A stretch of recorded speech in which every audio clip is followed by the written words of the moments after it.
tackle, but once he gets that tornado rocking, as long as he doesn't get that last hit, you are going down, and you're going down hard. Definitely. And speaking of going down hard, this is very much the David and Goliath story.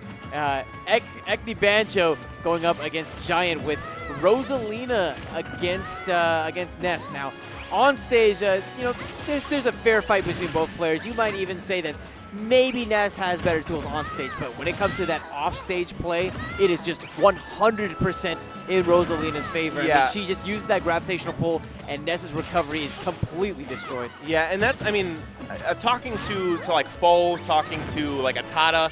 I know it's funny that I put Atada and Foe in the same sentence, but like Atada's my local Ness main. Foe obviously the best one in the world.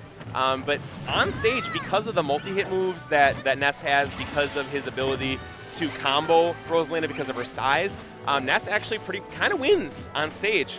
But like you said, it's that off stage. He has to play, the second he gets towards the ledge, he has to play perfectly to avoid getting gimped from that. He has to save the second jump to the last possible moment and use it very, very intelligently. Well, in this moment, it doesn't feel like EcneBanjo is winning anywhere. Forward smash from Giant will actually take the first stock. No, opposite.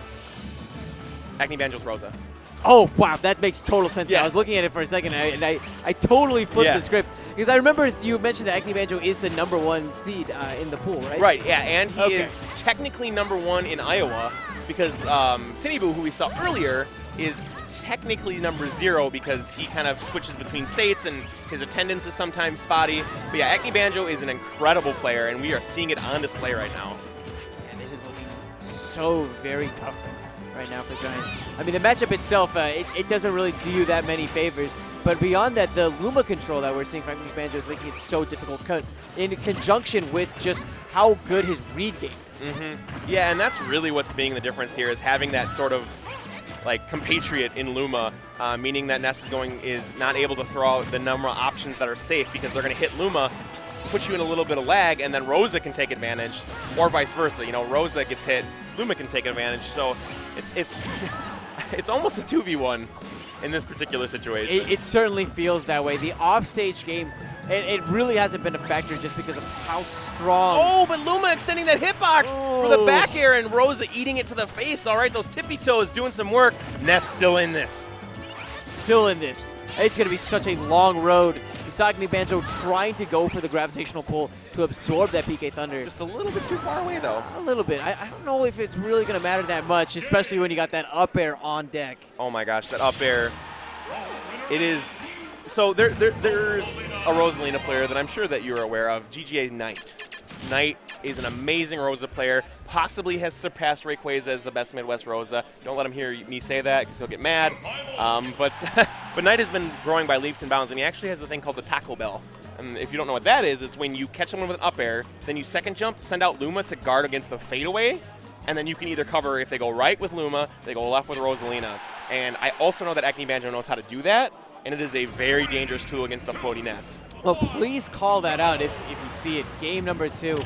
And when we framed this match, we said that Ness has, some good advantages on stage, but even with those advantages, we haven't seen Giant really make the most of them. I mean, could it be some matchup infamiliarity? That's the first time in this set that Luma's been out of the picture. Yeah, and I think that's really been the big thing is that we haven't seen from Giant any sort of urgency to get rid of Luma.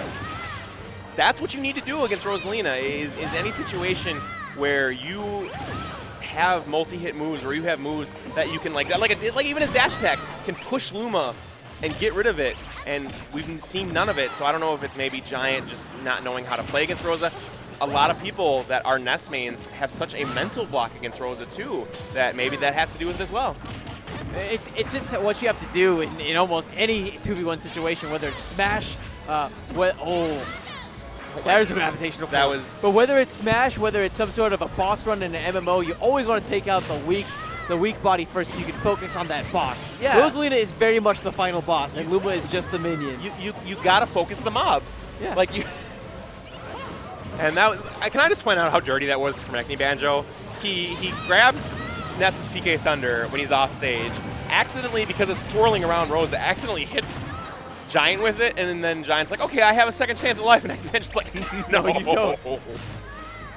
Well, Luma will be coming back in 13 seconds. Let's see what Giant can do in that precious amount of time. Nothing. Die. Absolutely That's nothing. Die. And that was just such a horrible spot for him to be in. Oh. He didn't have that many recovery mix-ups, even if he went and would actually connect with the PK Thunder 2. And unfortunately, I think what I mentioned before was kind of the case, is that Giant encountered Rosalina and just in his mind is like, nope, I can't do it. And we just didn't see any of the Ness stuff that we know works against Rosa. Brutal. It was brutal. That was, I think that is the most dominating win we've seen thus far. Oh, in our casting block, for sure. And we've seen Ally on screen a couple